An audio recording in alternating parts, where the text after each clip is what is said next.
talking about chapters 5 through 7. Those of you who are following us with this book, you know what an incredible story it is with Donald and Mimi Galvin, who have 12 children, and of the 12, 6 of the boys are schizophrenic.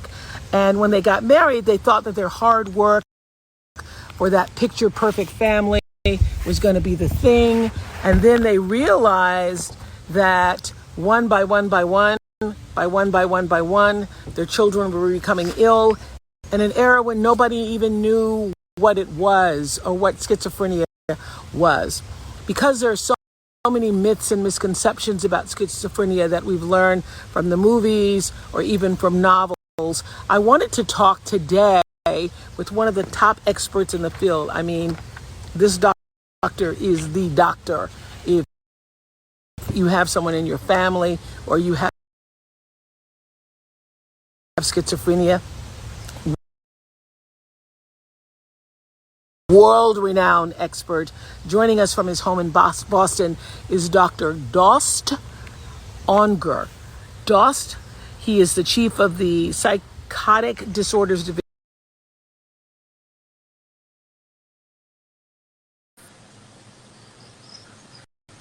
Waiting for Dost. Connecting Dost. There you are. Hello. Hi, Oprah. Nice to talk to you. Thank you for having me on. Happy to be here. Happy Earth Day. Happy Earth Day to you. Well, have you been reading with us Hidden Valley Road? I sure have. And isn't it an incredible story? But did you know about this family? I would think that being in your field, you always That's right. know this is a very famous family. It is a well-known family, and I know the researchers who worked with the family, but I didn't know personally, of course, the family or many of the details. And the book is well done, and it does a very good job of identifying people's motivations, you know, what each individual was trying to accomplish in their lives and how things can go so horribly wrong. Yes, and how not only how things can go so horribly wrong, but as a student of schizophrenia, a doctor of it now, how incredibly wrong we had it in the beginning. I mean, in first early chapters of Hidden Valley, we see that doctors are blaming the mothers. They thought it was because you had an overbearing mother that made you schizophrenic. Can you define what it is? Sure. Schizophrenia is a psychiatric disorder. It's a brain disorder, of course, with also very important psychological overlays. It's characterized by what we call psychosis. That includes things like hallucinations, seeing or hearing things that aren't really there, delusional thinking. Those are thoughts that have no basis in reality. Oftentimes it has to do with feeling like one is in danger or one's family is in danger and something bad is going to happen, even though it's not really true.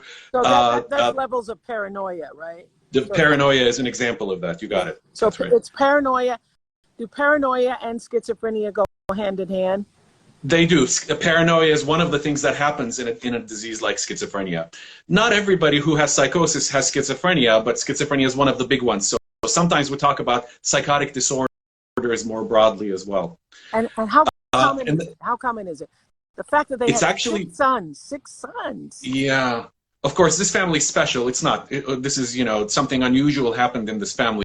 Clearly, but schizophrenia is actually a very common illness. It afflicts about 1% of the population. Year after year, high school class after high school class, there are going to be, you know, a few kids that are going to have this illness. And importantly, people with this illness have a very hard time living independently or working. And so it really robs people of their ability to have an ordinary life and to accomplish what they want to do. It's so interesting.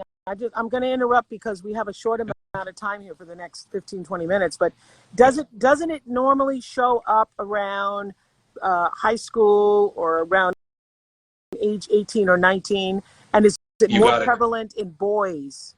You got it. It's late adolescence to early adulthood. The classic age window is 18 to 25. Wow. More than 90% of people who are going to get it in that time window, and it is overrepresented in boys by a little bit. It's usually, depending on what sample you look at, 60-40, so 60% will be men. But as the years go on, some women tend to get it a little later, so it actually evens out to 1-to-1. It seems like many of us don't really understand what it is. You know, I think a typical misunderstanding makes people still think that schizophrenia is having multiple personalities or split personality, which is not true, right? It's not the same thing at all. It's totally unrelated. It's an unfortunate, legacy of using this term schizophrenia, which actually does mean split brain or split mind. But in daily parlance, people will say, "Oh, I'm schizophrenic about what movie I want to go see."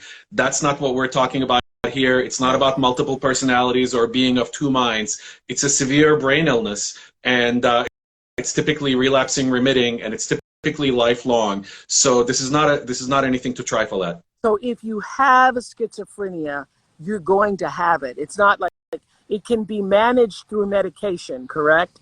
But if you have it, you're going to always have it.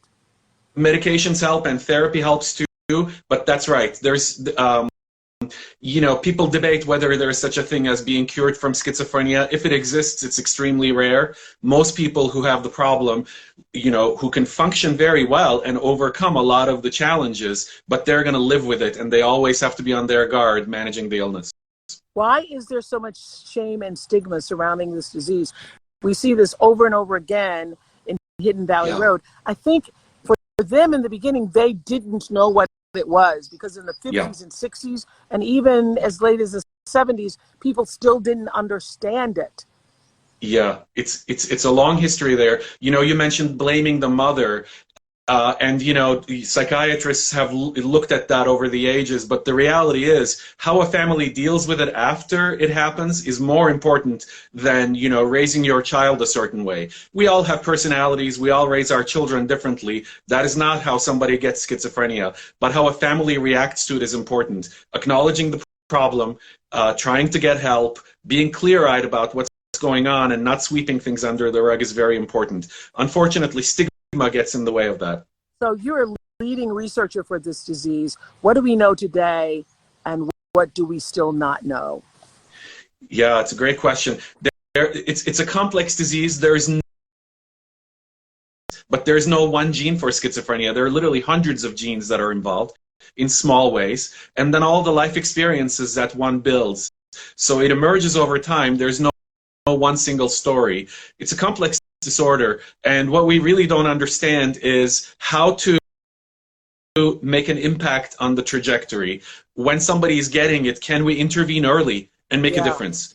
And the book is, of course, a little bit about that, because if these teenagers, as they are starting to have abnormal behaviors and they're not feeling well, they want to go get help, in periods. But what is the help that would be really necessary to prevent that lifelong evolution? We don't know a lot about that. Yes, and as we are discussing this book week to week, it's hard not to ask questions of the readers and not sound like we are in judgment. I'm not in judgment at all. We're just questioning what the times were and how people looked at things then versus now. We have some great questions for you, Dr. Unger, from our readers. Okay, first one, Jackie 3 Duran wants to know, hey, Jackie 3 Duran. Illness? Great question.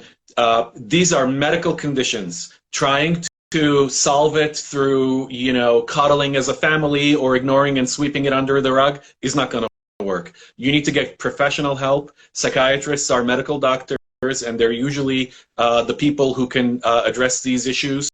And with proper treatment and early intervention, a lot of these problems can be managed quite effectively. So you just have to be mindful that waiting is not the right answer. These are sometimes, scary things or spooky things, what families are dealing with. And if you have a young person who's not behaving right, you don't know what's going to happen next. Go get help. Don't sit on it. Well, those of you who haven't started reading the book, you can download the link in my bio and get the book immediately. But I will tell you, a lot of people have questions having read about this family and continuing to read about this family. Does birth order play a factor in who might have it in the family? And if so, how so? Yeah, it's a good question. No, there's no strong evidence that being firstborn or last risk. That's not what happened here in this family, so it's interesting. So no, there's no strong connection with being firstborn or being some of the early borns. Okay, that's clear.